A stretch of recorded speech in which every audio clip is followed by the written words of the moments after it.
Good morning students. इस video lecture में आज हम डिस्कस करेंगे CS302 का टॉपिक। C++ के अंदर जो कंस्ट्रक्टर्स हैं कितने प्रकार के होते हैं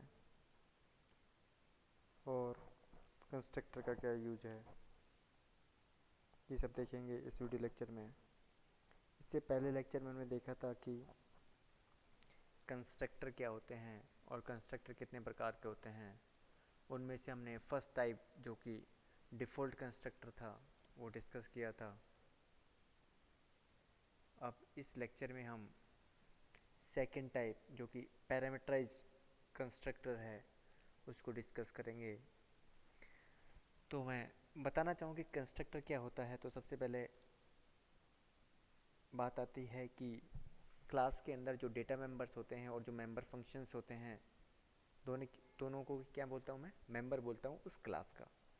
तो क्लास के डेटा मेंबर्स को इनिशियलाइज करने के लिए या किसी क्लास के ऑब्जेक्ट को इनिशियलाइज करने के लिए मैं किसका यूज़ करता हूँ, कंस्ट्रक्टर का यूज़ करता हूँ। और डिफ़ॉल्ट कंस्ट्रक्टर क्या था? डिफ़ॉल्ट कंस्ट्रक्टर था कि आप किसी क्लास के डेटा मेंबर्स को बिना कोई क्लास के डेटा मेंबर्स को इनिशियलाइज करना चाह रहे हो बिना कोई पैरामीटर पास किए। और एक डिफ़ॉल्ट कंस्ट्रक्टर की एक ख़ास बात थी कि उसके अंदर यदि मैं किसी क्लास का ऑब्जेक्ट बनाता हूँ, यदि मैंने डिफ़ॉल्ट कंस्ट्रक्टर डिफ़ाइन किया है तो डिफ़ॉल्ट कंस्ट्रक्टर कॉल होगा। यदि आपने डिफ़ॉल्ट कंस्ट्रक्टर डिफ़ाइन नहीं किया है तो भी क्या होगा, ऑटोमेटिकली क्लास का ऑब्जेक्ट क्रिएट करते ही एक डिफ़ॉल्ट कंस्ट्रक्टर क्या होता है, कॉल होता है। उस केस में जितने भी डेटा मेंबर्स हैं, जितने भी क्लास के डेटा मेंबर्स हैं, सारे सब डेटा मेंबर्स जीरो से क्या हो जाते हैं, इनिशियलाइज हो जाते हैं। यदि आपने डिफ़ॉल्ट कंस्ट्रक्टर पहले डिफ़ाइन नहीं किया है, यदि पहले डिफ़ाइन किया है तो जिस वैल्यू के साथ आपने उसको इनिशियलाइज किया है उनके डेटा मेंबर्स को, तो उन डेटा मेंबर्स के साथ वो वैल्यू, वो जैसे ऑब्जेक्ट बनता है उन डेटा मेंबर्स की वैल्यू उतने से क्या हो जाती है, इनिशियलाइज हो जाती है। अब बात करते हैं पैरामीटराइज कंस्ट्रक्टर जो कि सेकेंड टाइप का कंस्ट्रक्टर है। Okay, a constructor that receives argument or parameters is called parameterized constructor।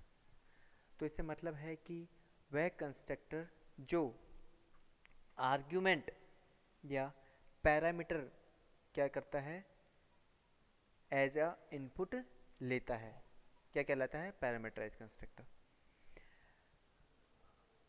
Constructor with parameter is called parameterize constructor. जैसे हमारे नॉर्मल फंक्शंस होते थे, तो क्योंकि कंस्ट्रक्टर भी क्या है, क्लास का क्या है, एक मेंबर फंक्शन है। तो जिस तरह फंक्शन के अंदर हम पैरामीटर्स या आर्ग्यूमेंट्स को पास करते थे, उस तरह ही हम कंस्ट्रक्टर के अंदर यदि आर्ग्यूमेंट या पैरामीटर्स को पास करते हैं। पैरामीटर या आर्ग्यूमेंट पास करने का मतलब होता है कि उस फंक्शन को या उस मेंबर फंक्शन को आप लोग क्या दे रहे हो, वैल्यूज़ क्या कर रहे हो, दे रहे हो। तो वो जो वैल्यूज़ जो हम जो देते हैं वो क्या होती हैं, उस डेटा मेंबर्स की वैल्यूज़ होती हैं जिससे हम उनको इनिशियलाइज करना चाहते हैं। All constructors execute at the same time of object creation. मैंने पहले ही बताया था कि जैसे ही किसी क्लास का कोई ऑब्जेक्ट क्रिएट होता है, उस क्लास के ऑब्जेक्ट क्रिएट होते ही कंस्ट्रक्टर ऑटोमेटिकली कॉल होना स्टार्ट कर देते हैं। वो डिपेंड करता है कि किस तरह के आपने उसके अंदर, यदि आपने उसके अंदर कॉलिंग के टाइम पे, फंक्शन क्रिएशन के टाइम पे आर्ग्यूमेंट पास कर दिया तो आर्ग्यूमेंट वाला जो पैरामीटराइज कंस्ट्रक्टर है वो कॉल हो जाएगा। यदि फंक्शन उसके ऑब्जेक्ट क्रिएशन के टाइम में कोई पैरामीटर पास नहीं किए तो डिफ़ॉल्ट कंस्ट्रक्टर ऑटोमेटिकली कॉल हो जाएगा। ये डिपेंड करता है कंपाइलर के ऊपर।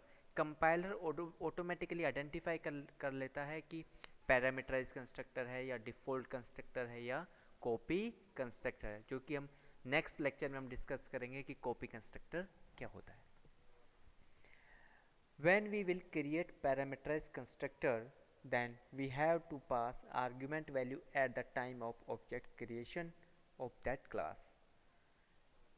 तो जैसे अभी मैंने बताया कि जैसे ही मैं किसी क्लास का ऑब्जेक्ट क्रिएट करता हूँ और मुझे पैरामीटराइज कंस्ट्रक्टर को कॉल करना है, तो उस केस में मुझे क्या करना होगा, उस ऑब्जेक्ट के साथ कितने पैरामीटर आपने दिए हैं कंस्ट्रक्टर क्रिएशन के टाइम, उतने ही पैरामीटर मुझे वहाँ पे क्या फंक्शन और ऑब्जेक्ट क्रिएट करते टाइम हमें क्या करना होगा, देना होगा, जिससे कि वो वैल्यू कहाँ पे रिफ्लेक्ट करें, जो अपने पैरामीटराइज कंस्ट्रक्टर बनाया है वहाँ पर। क्लियर? ओके। जैसे पैरामीटराइज कंस्ट्रक्टर के यदि हम सिंटैक्स की बात करें तो यहाँ पे क्लास का नेम है स्टूडेंट, उसके अंदर मैंने एक पैरामीटराइज कंस्ट्रक्टर बनाया है। कंस्ट्रक्टर का नेम और क्लास का नेम क्या होता है, दोनों सेम होता है। कंस्ट्रक्टर का कोई रिटर्न टाइप नहीं होता है। तो यहाँ पे मैंने बनाया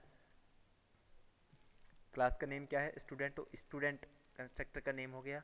और integer A and integer b both are parameter, ठीक है, ये दोनों क्या है, पैरामीटर है। और यहाँ पे इसकी इस कंस्ट्रक्टर क्या आ जाएगा, बॉडी पार्ट आ जाएगा। तो यहाँ पे जैसे ही मैंने पैरामीटर पास किए या आर्गुमेंट पास किए, तो ये कौन सा कंस्ट्रक्टर हो गया, पैरामीटराइज कंस्ट्रक्टर हो गया। यदि विदाउट आर्गुमेंट होता, विदाउट पैरामीटर होता, तो कौन सा कंस्ट्रक्टर होता, डिफॉल्ट कंस्ट्रक्टर। क्लियर? ओके, आगे हम बात करते हैं, एक एग्जांपल के साथ हम डिस्कस करते हैं कि पैरामीटराइज कंस्ट्रक्टर क्या होता है। देखो यहाँ पे मैंने क्लास बनाई है, क्यूब नाम से एक क्लास बनाई। पब्लिक सेक्शन के अंदर मैंने एक इंटीजर साइड नाम से क्या बनाया, एक डेटा मेंबर बनाया है, या इसको बोल सकता हूँ डेटा मेंबर या वेरिएबल, एक ही बात है। Data member side, integer side. और पब्लिक सेक्शन के अंदर ही मैंने एक कंस्ट्रक्टर डिफाइन किया है। किस तरह का कंस्ट्रक्टर है ये, पैरामीटराइज कंस्ट्रक्टर, क्योंकि आपने यहाँ पे क्या पास किया है, इंटीजर x, एक पैरामीटर इसको पास किया है, और साइड इक्वल टू x, ठीक है। यहाँ पे जो वैल्यू हम ऑब्जेक्ट क्रिएशन के टाइम पे हम डालेंगे, वो वैल्यू कहाँ पे रिफ्लेक्ट करेगी, x के अंदर आएगी। तो x की वैल्यू, x इसको इनिशियलाइज करेगा, जो हमारा डेटा मेंबर है उसकी वैल्यू को क्या करेगा, इनिशियलाइज करेगा, जितनी वैल्यू आप लोग पास करोगे, ठीक है। ये कंस्ट्रक्टर का बन कलिब्रेस, और ये क्लास का एंड। ओके, अब मेन फंक्शन के अंदर देखो हम क्या करते हैं। जैसे ही मैं क्यूब का ऑब्जेक्ट बनाऊंगा, मैंने यहाँ बनाया C1, क्यूब का ऑब्जेक्ट बनाया C1, तो यदि पैरामीटराइज कंस्ट्रक्टर कॉल करना है तो कितने पैरामीटर पास करने, उतनी वैल्यू पास कर दो। मैंने एक पास कर, तो 10 सीधी वैल्यू किसको पास जाएगी, इंटीजर x के पास में, और साइड की वैल्यू हो जाएगी साइड इक्वल टू 10। तो साइड जो मेरा डेटा मेंबर था उसकी वैल्यू कितने से इनिशियलाइज हो जाएगी, अब 10 से इनिशियलाइज हो जाएगी। फिर मैंने नेक्स्ट क्या बनाया, ऑब्जेक्ट बनाया 20, सॉरी C2 में मैंने क्या पैरामीटर पास किया, 20। अब 20 साइड की वैल्यू कितनी हो जाएगी, 20। ऐसे ही मैंने एक नेक्स्ट ऑब्जेक्ट बनाया C3, उसके अंदर कितनी वैल्यू पास करिए, 30। तो जो वैल्यू पास करते जाओगे उस वैल्यू के साथ वो क्या होता रहेगा, इनिशियलाइज होता रहेगा। और मैंने यहाँ पे क्या किया, नीचे सी आउट मैंने वैल्यू को डिस्प्ले करवाया है C1 डॉट साइड। तो C1 जो साइड है ये क्या करेगा, जो मेरा डेटा मेंबर है कौन सा साइड, वो जो डेटा मेंबर है साइड, वो किसके साथ कॉल होगा, ऑब्जेक्ट के साथ, C1 डॉट साइड। तो C1 की वैल्यू मेरी कितनी थी, 10। तो 10 वैल्यू मेरे साथ क्या करेगा, ये डिस्प्ले करेगा अपने कंसोल पर, ठीक है। अब नेक्स्ट बात करते हैं, सी आउट मैंने करा C2 dot side. C2 dot side से मतलब है कि जो C2 जो मेरा ऑब्जेक्ट मैंने क्रिएट किया था उसके अकॉर्डिंग जो मैंने वैल्यू पास करी थी ऑब्जेक्ट क्रिएशन के टाइम, वो वैल्यू क्या होगी, मेरी डिस्प्ले होगी कंसोल पर। सेम इसी प्रकार C3 जो मेरा ऑब्जेक्ट क्रिएट हुआ था उस टाइम पे मैंने क्या वैल्यू पास करी थी एज ए पैरामीटर, मैंने क्या पास किया था, 30 पास किया था। तो 30 जैसे ही पास किया था तो 30 जेड की वैल्यू मेरी कितनी हो गई थी, 30। यदि मुझे उस 30 वैल्यू को प्रिंट करना है तो उस ऑब्जेक्ट के साथ उस डेटा मेंबर की वैल्यू को मुझे क्या करना होगा, प्रिंट करना होगा। तो मैंने वही किया है C3 डॉट साइड। तो C3 जो ऑब्जेक्ट के साथ एसोसिएट वैल्यू है 30, वो 30 क्या डिस्प्ले हो जाएगी, स्क्रीन पर डिस्प्ले होगी। क्लियर? ओके।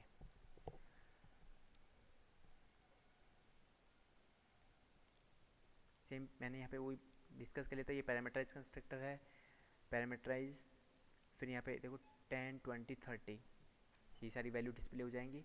जो जिस तरह का कंस्ट्रक्टर कॉल होता रहेगा उस तरह की वैल्यू क्या होती रहेंगी, मेरी डिस्प्ले होती रहेंगी।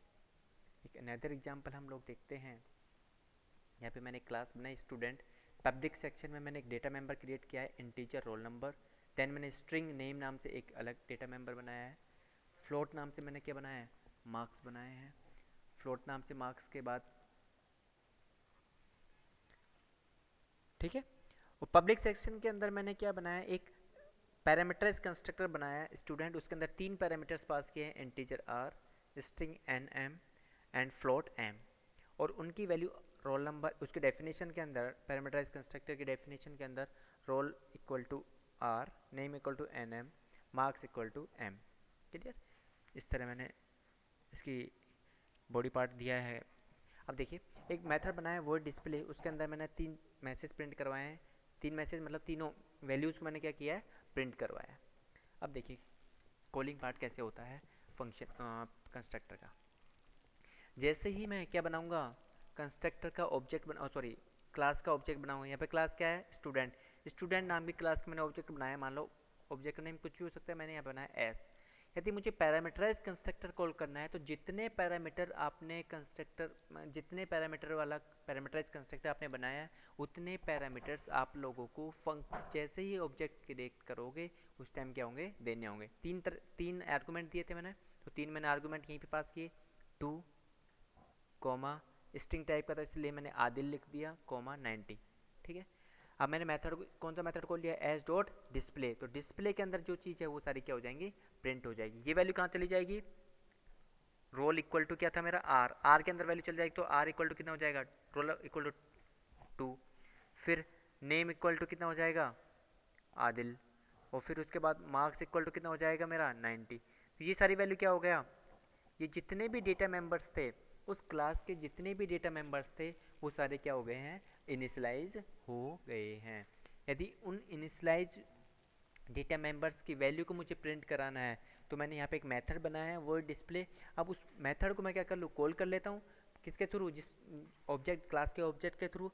तो जितने भी वैल्यूज़ हैं उनकी वो सारी क्या हो जाएंगे, स्क्रीन पर डिस्प्ले हो जाएंगी। एस डॉट डिस्प्ले, जैसे ही मैंने एस डॉट डिस्प्ले लिखा तो कौन सा फंक्शन कॉल होगा, डिस्प्ले नाम वाला फंक्शन क्या होगा, कॉल होगा। उसके अंदर जो मैसेज, जो भी चीज़ है वो चीज़ क्या हो जाएंगे, प्रिंट हो जाए। तो रोल नंबर आएगा, यहाँ पे मैसेज क्या आएगा, output roll is 2, name is Adil, marks is 90।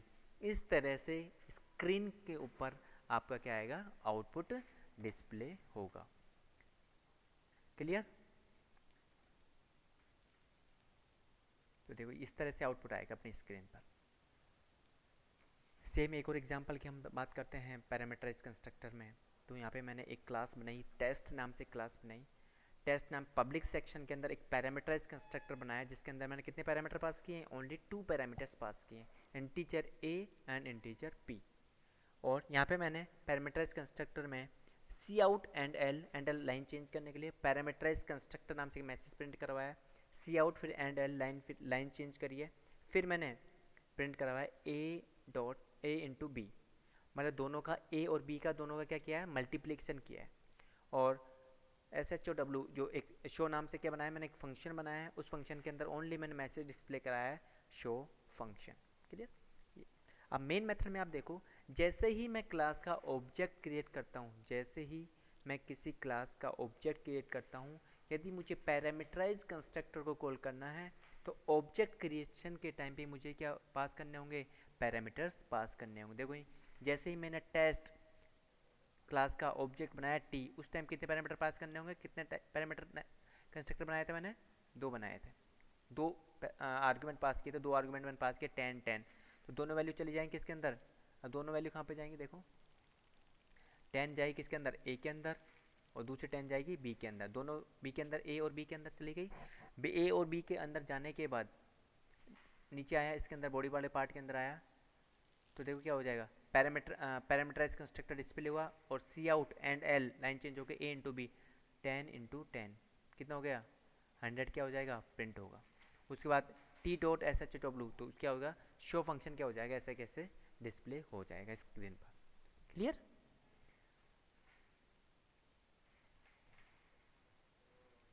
तो इस तरह से क्या होगा, आउटपुट आएगा इस प्रोग्राम का। तो ये था पैरामीटराइज कंस्ट्रक्टर के बारे में। अब नेक्स्ट वीडियो लेक्चर में हम डिस्कस करेंगे कॉपी कंस्ट्रक्टर, जो इसका थर्ड टाइप का कंस्ट्रक्टर है। Thank you.